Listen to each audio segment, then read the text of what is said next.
السلام عليكم ورحمة الله وبركاته. waxaan ku suganay maanta deegaanka jaamac limana degmada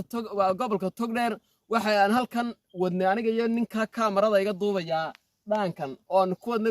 guri miyiga oo aan u soo dhaaminay magaalada ka bacdi markaan ayga mareynaan dhaanka wadnaan ayga mareyna ayaa waxa igu soo baxay ninkan oo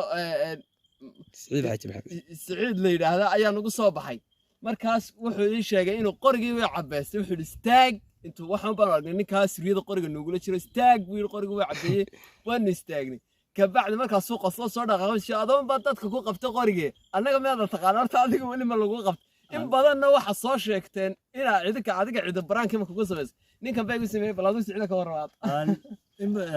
marka hore in badan buu baraha bulshada ka soo daayay isagoo dhalinyarada ama anagu iska shirayna qori nagu qabto markaas saakana anaguna argudashadiisii ka qaadanayo wadadaan la galay isagoo waxaan ku yiri adiguna kabo marka warsa qorigan inaan kambasta qorigii aan betlamaanka wuxuu dhaw qoriga waa arkaysana amaanku ka rognaaba macalinku waaba nasigayba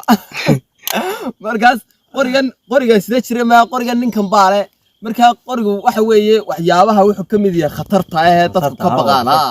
ee khatarta ah ayuu qori ka mid yahay waa kaaminka anaguba waan yaacilaa anaguba waan carar lahaa taas uu ku qabto ayagoo big baa oran lahaa tiba garaasa marka waan salaamna aad iyo aad baan ku salaamanaynaa hayeer barnaamijyadan halka aad ka daaway jirto baad ka daawaa